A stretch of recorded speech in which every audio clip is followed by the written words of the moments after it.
Oh, hello everyone. It is so good to be back with you all on another epic episode of FISMA Friday.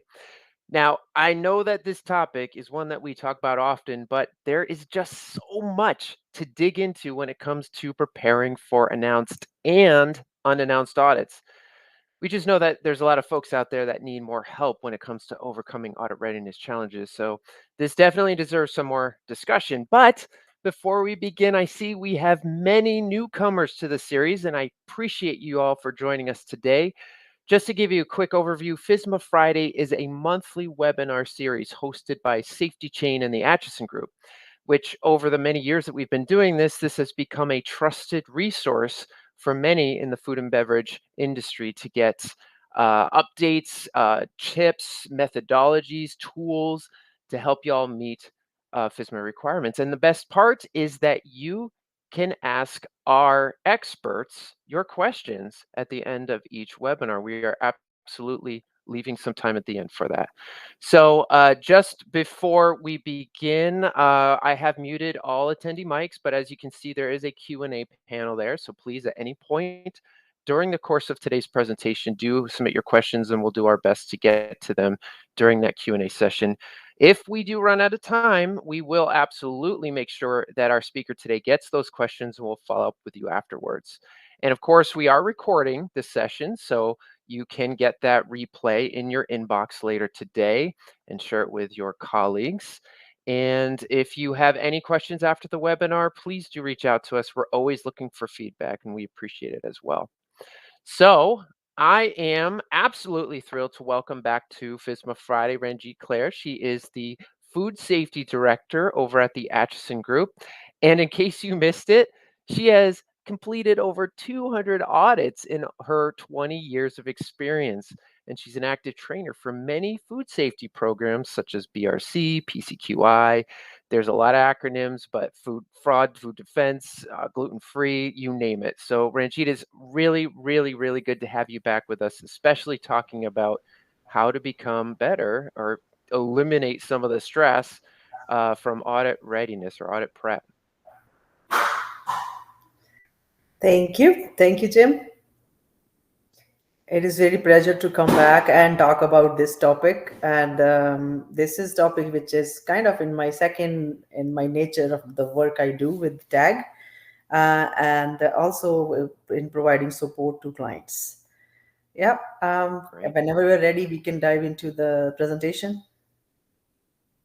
Absolutely. We got some FISMA updates today. Yep.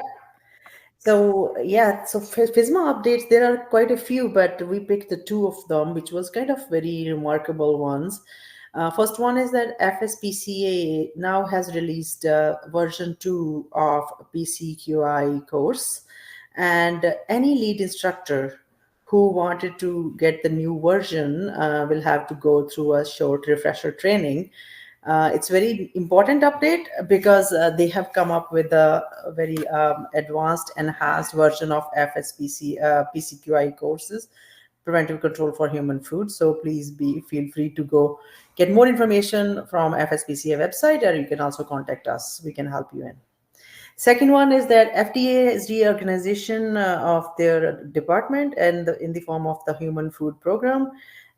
This unified human food program will actually allow FDA to effectively deliver on their mission to do a better job and good job, continuous improvement on the protecting the human public health issues and supporting the food safety. Next slide. All right. So, as the topic of this presentation is about how to get a stress-free audits, and audits are never stress-free. It starts with when you finish one audit, and you should be actually seeing already some signs to start a new cycle of audit. Mostly audits are annually done. Every audit with an expiry date must be done 45 days before the certification expiry date. So we actually really had a less time than annual to be ready to have the audit, and even less time to actually be prepared for the audit. So what we need from site is to have a full understanding of exactly which standard they are going to do audit against. It can be BRCGS, FSSC 22000, IFS, SQF, or some major retail customers. Second part is that audit scope should be understood. Like, let's say you have several activities going on in the plant, and you have certain activities are not required to be audited. So, what is the scope of the audit that you are going to prepare for?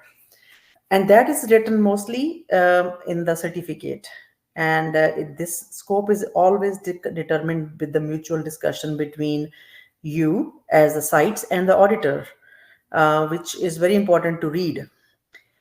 Then also important is to know what is included and what is not included. So, for example, if a bakery is baking the cakes and breads, but they also have a retail shop in the same building, which is having a separate door, nothing like they feed the bakery shop with the baked goods, but that bakery shop is not in the scope. That is an exclusion. So you should know how far you want to go with the scope. Then prepare ahead of time. Like, it cannot be last minute. And the best bet is to be audit ready any day. Next slide.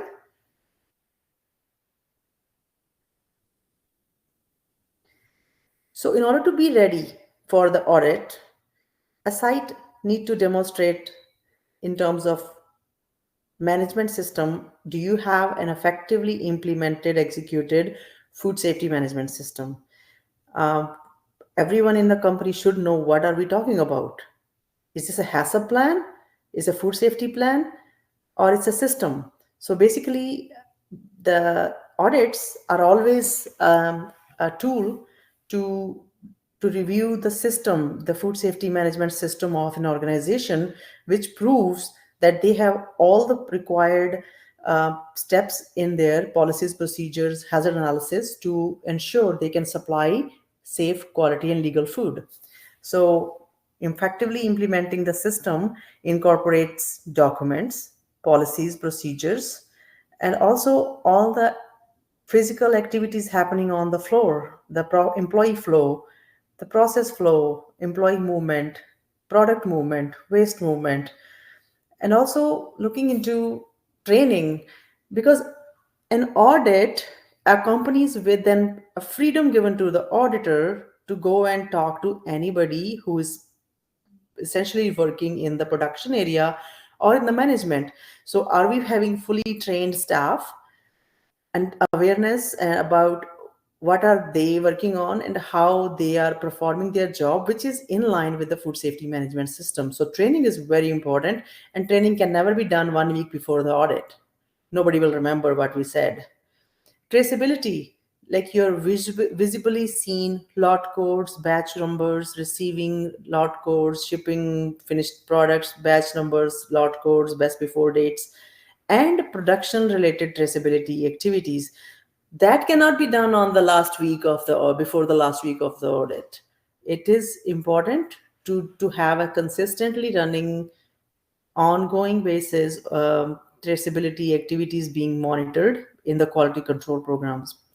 Then the verification, your documents and the activities should be verified ongoing basis on the weekly, daily, monthly basis. Validation, the food safety management system requires certain validation studies done at a certain interval, even when there is no issues. And in some cases, when there are issues, the entire validation studies need to be done. So again, validation studies has to be consistently happening throughout the year, not on the month when we have audit due. Last and but not the least, record keeping. Show what you've done. If it's not recorded, it's not done. Next slide.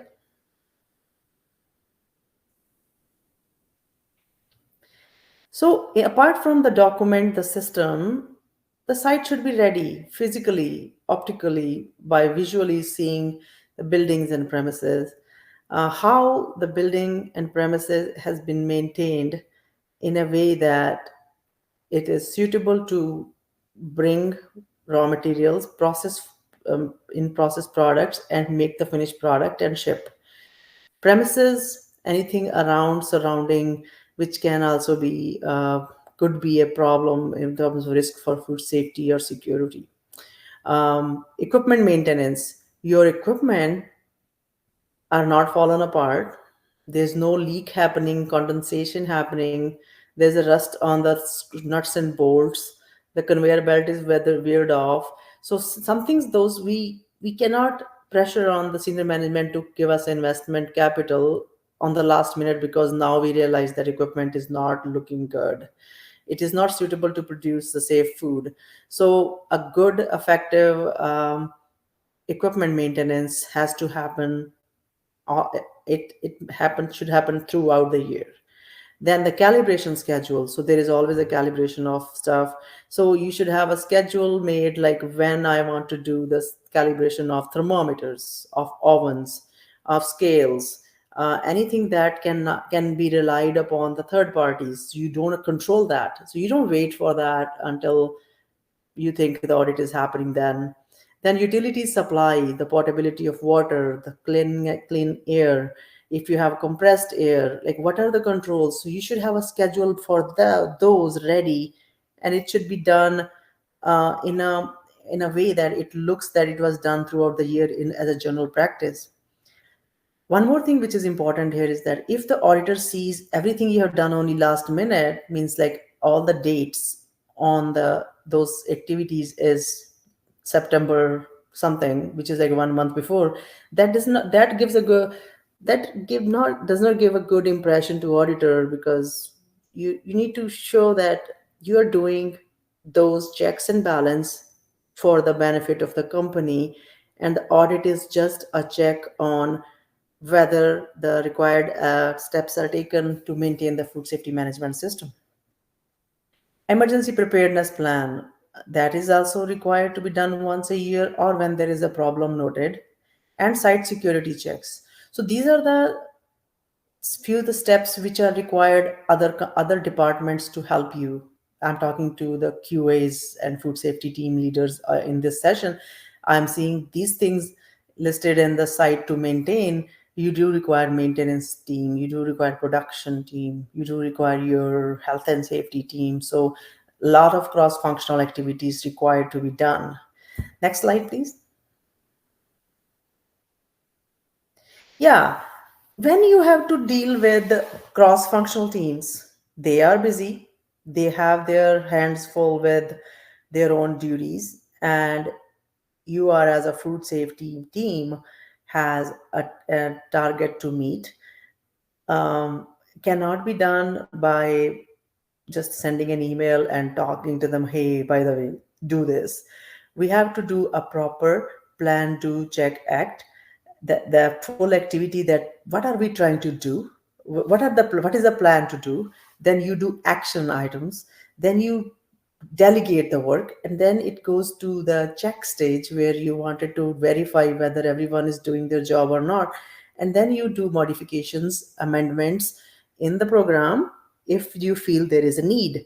So try to create a fun in food safety quality assurance by using some such model to do separate the activities in four parts, so everybody know that, oh, I'm at the plan stage.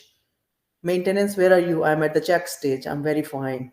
So really just to create some fun by doing the right thing in terms of the system management. This is PDCA model is very good on that to use. Next, please, slide. Mhm. So, in terms of planning, what we do, we have to know what are really our objectives are across who? Across production, maintenance, procurement, if product development is there, human resources for training, supply chain, and anything else that any other team members who can be required. Like some companies have a corporate involvement, so their head office. Second part is that to gather a make an A team by communicate schedules, by making sure required parties are doing their parts in. If they have to do training, what is the schedule for that? If there's a repairs and the work orders are ready. When are those happening? Calibrations and product testing. Companies use external labs, so they are not in your hand. You have to rely on third parties to get you service. So you cannot wait for last minute by thinking the results will be back by the time audit is happening. So there should be a good schedule for that. Delegate tasks. There may be something you found that the cross-functional team has not picked up. You should be having ability to do the delegating the task, saying this is important for the requirement purposes. PRC required this. We need to do this, and we should do this way. And the last but not the least, set the timeline. Important timeline to complete and follow up on other timelines. Next slide, please.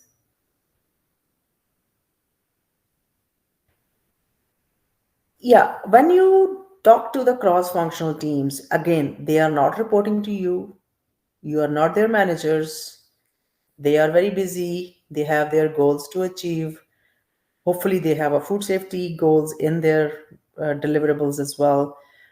And what you need to do as a food safety QA team leader is to identify further leaders who is going to do um, something in the equipment maintenance. What are the schedules to do the calibrations or sending the equipment or bringing the vendors in for calibration? Identifying leaders help you to talk to one person one on one and ensuring the entire team reporting to him or her is doing the job. Anything you do work on with the cross functional team should be documented so the progress can be there to celebrate. If we are just passing by the hallway and talking, make sure you fix the weather stripping on the receiving door. That's not the way it works in the high traffic, high activity areas in the factories. So we have to document the progress. Address roadblocks. Certain things takes time. There is no service available. The machine parts may be back ordered. Maintenance cannot do anything. Those are the roadblocks which are sometimes controllable and sometimes are beyond the control, but it has to be addressed to understand where the problem is. The benefit of doing the addressing roadblock is that, let's say auditor found that as a deviation during your audit, you can actually demonstrate that with the paperwork, and actually your efforts can be seen to the auditor saying, I understand we could not fix this panel. However, starting 3 months ago, we have started following up with the vendor. This is the proof that work order is there. This is back ordered. We are waiting for the parts. So auditors are trained in a way that if the site shows that efforts were made to fix the deviation, and if this deviation is noted by auditor, it's not the first time auditor is finding, the site already knew about it. So roadblocks addressing helps you to have a successful audit because you are consciously on top of the deviations, provided there is no risk to the product due to lack of that. It can be considered as a small, minor, or no deviation, depends on the auditor's judgment. But if auditors see the level of risk is not affecting the product or the production line or food contact surface, this is something they need to fix in the GMP level or housekeeping level. They will regard your documented roadblocks and escalate as required.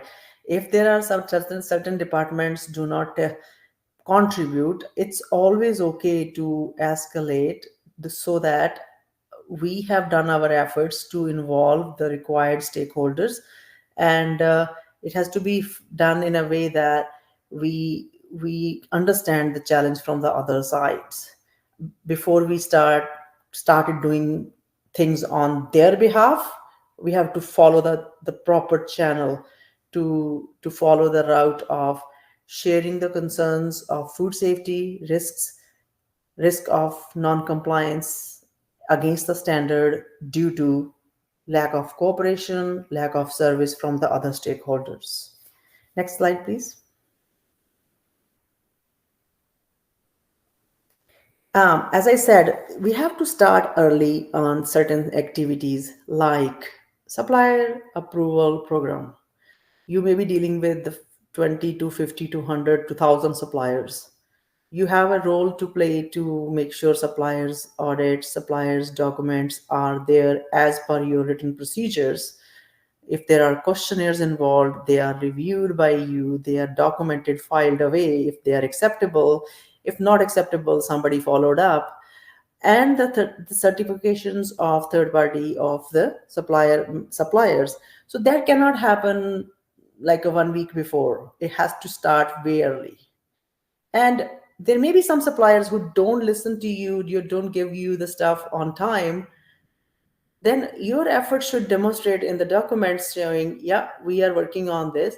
As long as you have made extra effort to ensure the raw material coming from that supplier who's not giving you the documents are acceptable, some other efforts can be made, but you can only do that if you plan ahead. Some companies, they have the color coded, again, if they're using Excel spreadsheet, the color coded cells go red when the GFSI certificate is expired. And some companies use the softwares where these are automatically popped up as a due. So utilize all of those services and make sure your supplier management program is good. Schedule risk assessments. BRC, FSSC, SQF, IFS, they always look for certain number of risk assessments for certain areas. Like internal audit should be on the based on the risk. In some standards, environmental monitoring program should be based on the risk. Why you are doing that many sites? Then your raw material management program should be based on the risk, low, medium, high risk raw materials. So your assessments should be on track with the timing because it takes time to do those. And auditors are very smart. They can actually see your last year's copy and paste risk assessment this year without even any edits. That gives not a good understanding or impression to the auditor. Schedule validation studies, like you have a studies for the validation of cleaning, sanitation, you have a validations of some operational process validation. It should be scheduled. Schedule testing with the third parties labs. If you want to send some testing, you should know listeria takes 5 to 7 days to results to come back.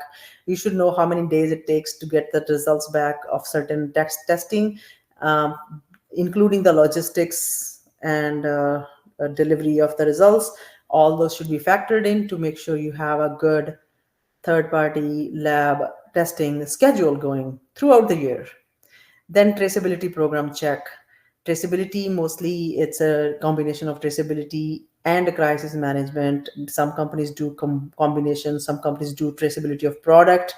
Again, it's a big deal this year as well due to FDA traceability rule. Also, it cannot be done like a last minute. Again, it has to be done consistently, and you may want to achieve the best results out of doing a few in a year. Although you are required to show as much as the standard requires. Some customer requires twice a year. The BRC and SQF standards requires once a year. So really depends how you wanted to, which standard you are going with that. Food defense program check. There are certain customers asking for intrusion test in the site, like making sure that you have somebody challenge the food defense system, and it's no longer just a FDA bioterrorism checklist. It's more than that. So you should know what are you doing for the food defense program check as well. Next slide, please. Yeah, the biggest white elephant in the room is the food safety plan. Food safety plan can be very tedious to do the review. The expectations of the standards are that you at least do once a year the food safety plan review.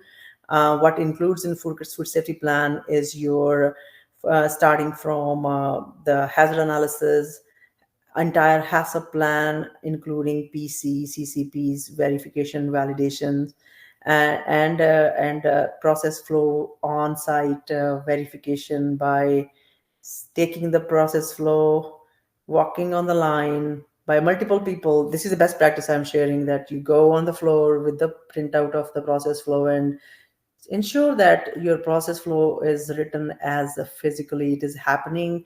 If not, then that requires an amendment. My suggestion is that hazard analysis should be broken down into different, like physical, chemical, biological, different parts, so that you focus on the process and see how you want it to make sure you don't miss any of the hazards when you analyze. If there are no changes, then you should prove why there are no changes. What is the success of your hazard analysis? It can be no foodborne illness related complaints. There was no issues with the foreign material or least issues with the customer complaints. So you have to prove that why my food safety plan, which I made in 1996, is still good. It normally don't, but we have to be very like vigilant on demonstrating that food safety plan should be living and breathing on the floor. It should be matching with exactly what activities are there. Did we ever change any door which was used to be open, now it's closed, but our process flow still shows the door? So things like that. um, Regroup and discuss. A food safety plan itself takes time, but it can be done very constructively if it's planned properly. The bigger part is that at the end of the plan, what are the modifications you need to make? Once you modify anything, you are required to do training, because you modify something which is connected to the food handling. If processing is involved, then that has to be trained. The training will be triggered with that. Then you document the document control. Your document control should show the version change of why it was changed, who approved the change, and then update the entire food safety plan until next time. Next slide, please.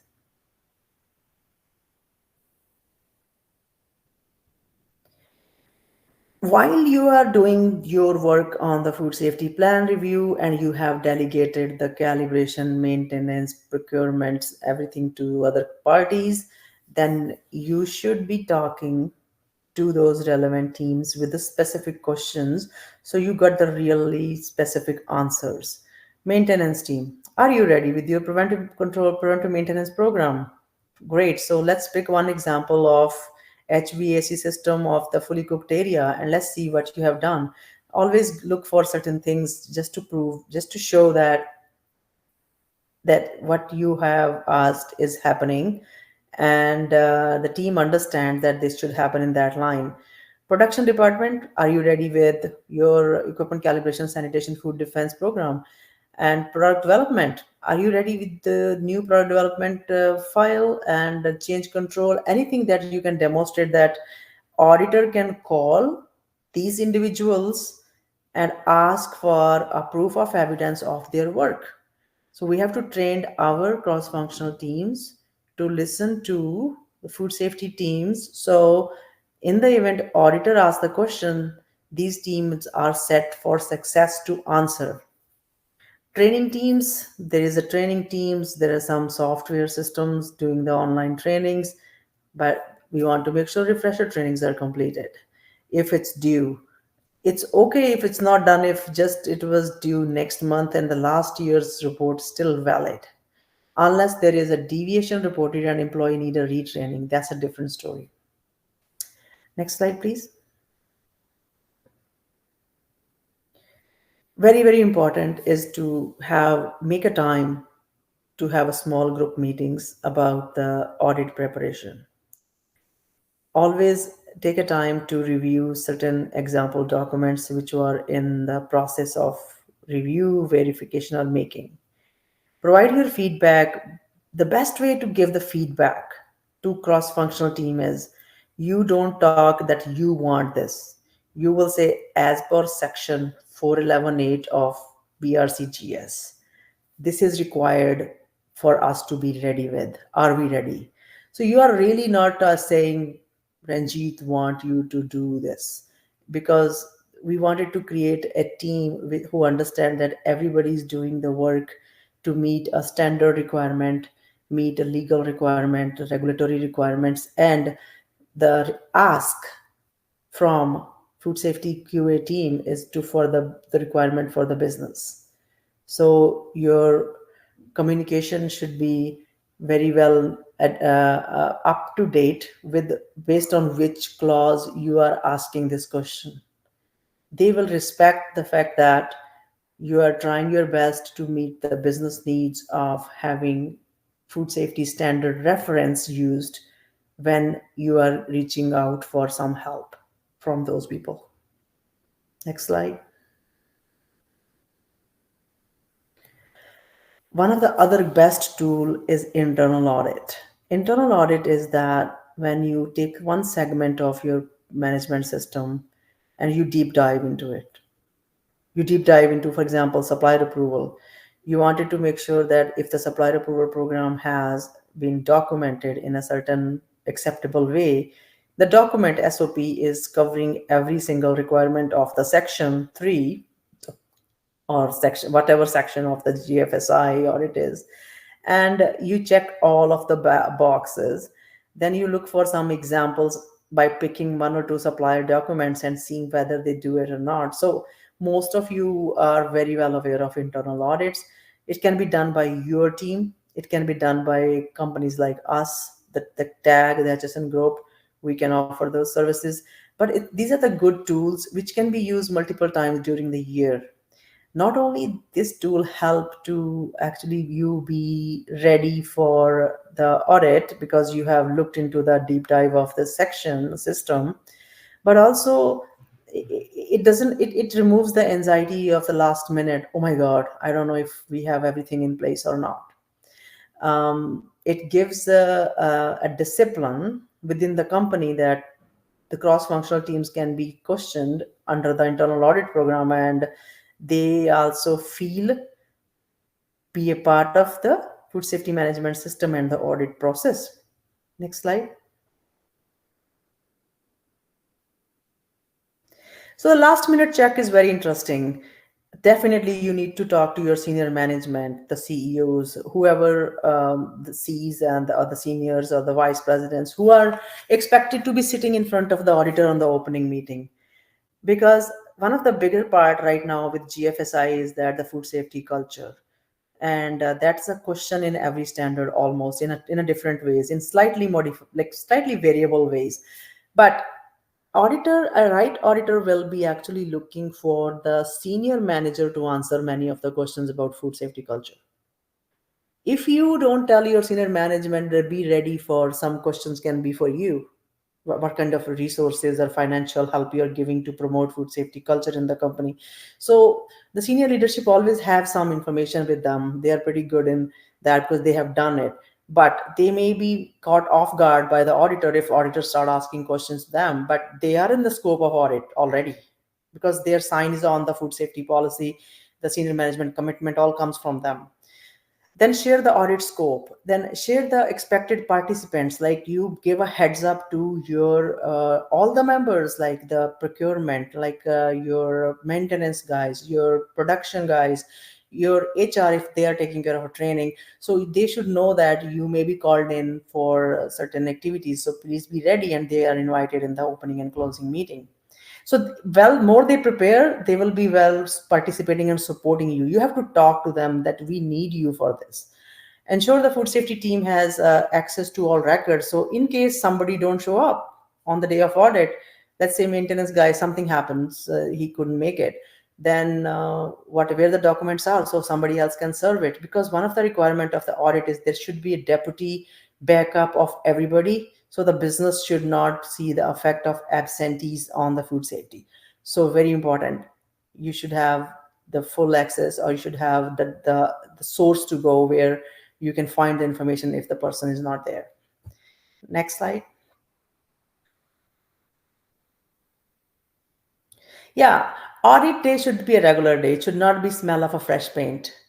It should not be clutter in the filing cabinet. And again, it should not be something that we are just turning the light off in the door and that door will not be checked. A typical good auditor is required to go and he can ask to open any door which is opening through the facility, and he or she can ask to go, please get the key, I want to see inside, because there is a pest issues, there are storage issues, there could be something else. So Audit is not a makeup day, it should be normal day. Good auditors also smell paint. They can smell like the whole mold is hidden with the white paint now. We know that. Again, the good auditors will not challenge openly, but this does not give a good feel about the food safety culture to do the temporary makeup of the plant. You should do good job all the times. Next slide, please. In summary, be audit ready every day, and you cannot do everything by yourself. Find your A team in the cross functional group. Find your reliable food safety team, which can be your QA/QC team members as well as other members outside the department. Plan properly, action plan outline, review, analyze, and follow up, and verify all the things are happening in right direction or not. Next slide, please. And that's my best slide. A successful audit gives a successful company a happy boss, happy customer. Hopefully, GFSI serves the purpose of public health safety and good feel about the product is made safe. Career advancement that you have handled some successful audits and vacation. Many QA people I know they are going on the next week, Monday, they are gone for vacation. I did that same when I was working as a QA. Yeah, it's a fun to do. Like, yeah, after working so hard, I need to deserve to go on my own and have vacation. But that's not stop here. You come back. You should start working on the planning of the next audit again, which is important because you can only enjoy your vacation if you do it the plan ahead, as I suggested in my slides. I think this is my last slide, Jim. Thank you very much. All right. Yes, palm trees and cool breeze. That's what we like. Yeah, yeah. Is that you, Ranjit, it's enjoying the sun? it's it's me after successful audit in a one of like as like when I was working as a QA. Yes. All right. Taking a nice heavy sigh of relief there. Okay, good. Well, thank you very much. This is again one of those things I know everybody in this webinar is appreciative because it's hard. There's a lot of requirements and compliance changes that happen throughout the year, and that's why it's so important to not only keep your food safety plan in an up-to-date state, but also, as you were saying, you have to show proof in case there's that unannounced audit that you're actually working daily to make sure that there are no deviations and actually that you have a plan in case there is one. So yeah, I kind of I was jotting down some themes here, and the first one for me was all about having a schedule of activities, and I kind of wanted to dig into that a little bit just because as you build your cross-functional team, is that the team's job to work out the schedule of activities, or is it really kind of like, as you said earlier, typically when it comes to audit prep,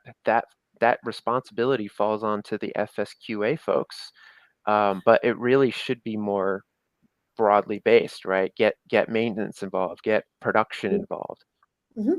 Yeah, traditionally it is mostly a headache of food safety quality assurance team.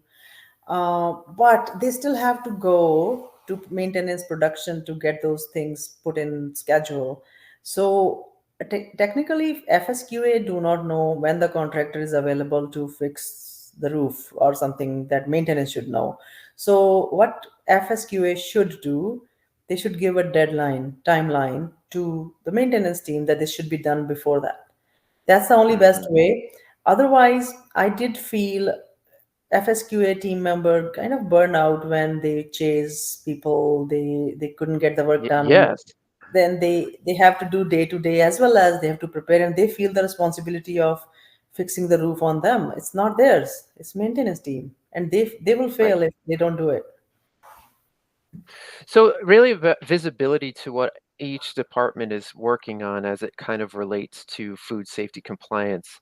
And I know later you said, you really do need to know how long it takes. In your example, it was about lab test results. How long does it take to send something out, have it processed, have it come back, have it verified, etc.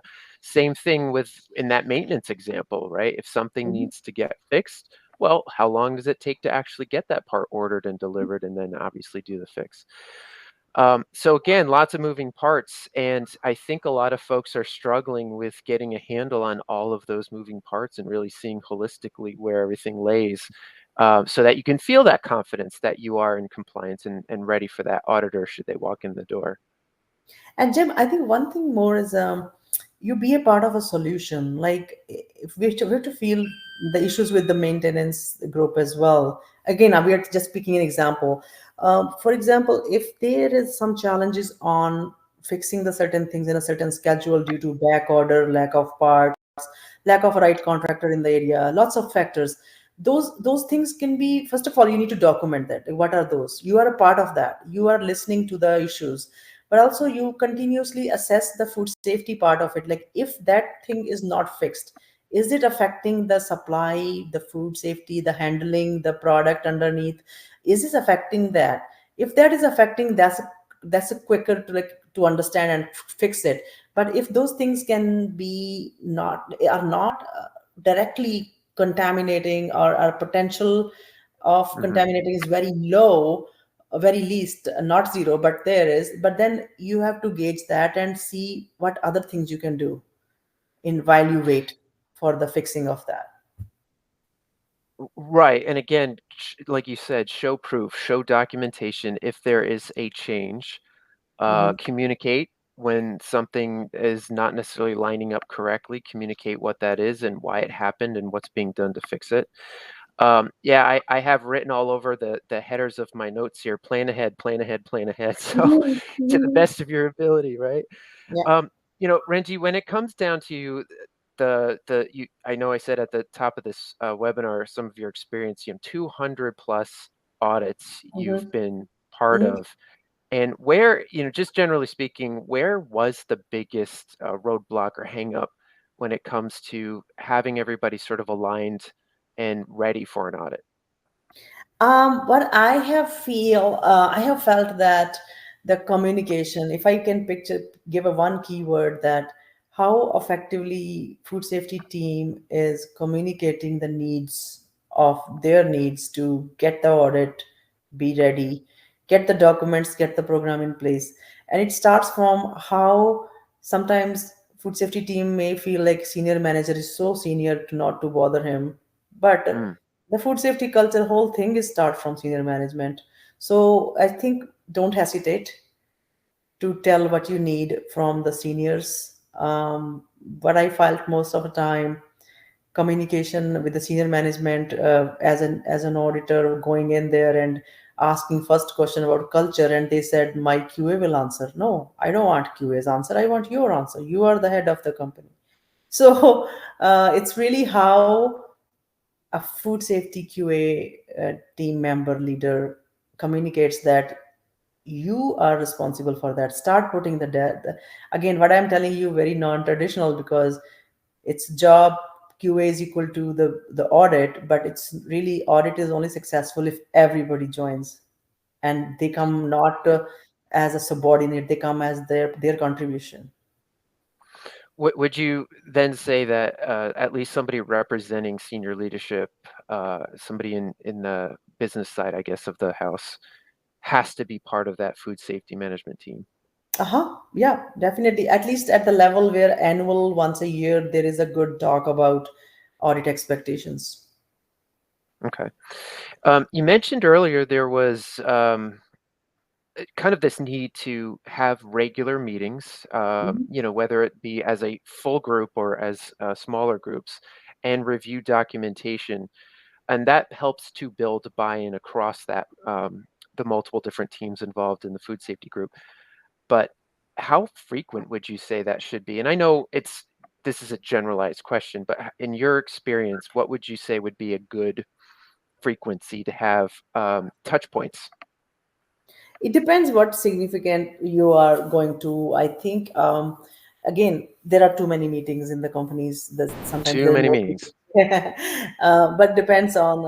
I think the effort should be made by the food safety team leader to say, okay, the GFSI audit prep catch up. It can be 15 minutes for a stand up meeting.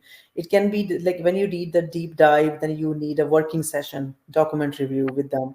But Mhm. stand up 15 minutes, coffee talk, or something simple like, they can, guys, this is the date, this is the expectations, and to do list is there. So there should be some document listed, okay, who's going to do what. So you can still work towards that, but depending how you don't make the meetings as a task, it should be a communication tool which gives the deliverables, and people come out of them positive, not overwhelmed. Oh my god, now Right. what? Yeah. Right. I love this question that just came in, and I'm just going to summarize it, but more or less, is there a we'll call it a standard checklist that Mhm. will help a company, whether it's talking about this food safety group, cross-functional food safety group, just have sort of a step-by-step process to what it is that they actually need to have to be prepared. So the types of documentations, right? We talked about traceability. We talked about food defense. There's a lot of stuff uncovered in each one of those. So what is it that folks need to have at the ready and updated should, again, an auditor walk through the door?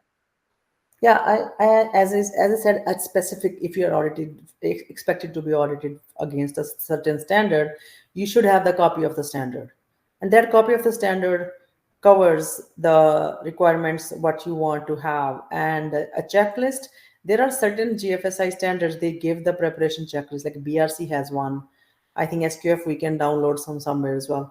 FSSC they don't have one, but you can always create. But the bottom line is, expectation is that if you have hired that particular standard to be, you own that standard and you request it to be audited, you should have the standard copy of standard, either in electronic or hard copy, with you, because you are living and breathing that standard to be audit ready. Right. Yeah, and when it comes to hard copies, we do talk to a lot of folks that are they take a long time to Mhm. prepare for announced audits. I mean, you got to go through a stack reams of paper to make sure that everything is where it needs to be, and that just takes time to do. And you need, again, to just have that time, which is hard because you have your day job and you've got to make sure that you're Yeah, yeah, yeah. pumping out good quality safe food right now. So it's very tedious. Do you have any recommend? I know you talked about tools in the internal auditing Yeah, section, but do you have any, maybe over at Tag, recommendations for folks who might want to try to simplify yeah. the documentation management process? So with the tag, we have created our own internal audit tool for every standard. So we can take that and go and do the full internal audit. So basically, what we did, we looked into the standard and we made the checklist based on that, which cover all the elements required to be audited once a year, and depend on the standard frequency. BRC requires minimum 4 audits in a year. SQF is okay with the one. FSSC has the same, one or more is fine. So we do have the checklist for that. But at the same time, I think most important, my suggestion is that you take the, again, standards for relevant to production, the operations process control standard. There is, in the standard there is a sections. Process control, one section which covers that, making sure the product weight, label, quality is checked on the line and all the CCPs are met. There is a maintenance section for equipment maintenance, production maintenance, and temporary repairs and all. What I will do as a QA, I will actually share that segment of that standard to those department heads and telling them, by the way, this is the standard you should have, you should meet when the audit happens. Now what Okay. happens, you are turning into the mini auditor of that department. Try to do that. It will be fun to see how maintenance people or production people or R&D people will think, why you send me the standard, because this is a section exactly auditing your department. I'm there to support because I'm the knowledgeable, qualified, trained FSQA, but the standard belongs to that department. Hmm. I love it. So Lydia, who is we appreciate you, Lydia. You're always on FISMA Friday every month. She just said checklists are a tool, but people tend to focus on the checklist questions and not always look at the big picture. So right. So if it's not a checklist question, it can get overlooked. And it's hard for a checklist to address the circumstances unique to specific company or location. Yes, Yeah, agree. very true. Definitely. That's very true. I don't want to shrink the scope of my creativity of being an FSQA to stick to a checklist. Then what is the difference in FSQA qualified individual to anybody on the floor? You give a checklist and go walk and check how many doors are open and closed. So really, I agree with that. It is a good point. What we should have is a understanding the standard. More is like FSQA role is to be the preacher of the standard and use the strength of your knowledge to share the requirements with the relevant departments. Right. And when it comes to the overall supply chain, so I know you talked about suppliers and if there were any challenges in terms of getting, say, certain documentation on time, you show that you have somewhat of a plan to address that. Yeah, Um, yeah. what about distribution? How do you kind of make sure that your distributors are kind of in compliance to what your needs are? Yeah, and that's the biggest one because not every company goes directly to the factories to buy the raw materials. Distribution is Hmm. a very important factor because in order to get the supply of the small ingredients, the flavors, the spices, the unique nuts and stuff, and or if you are very small, you cannot go to a big box supplier. You have to go through a distribution channel.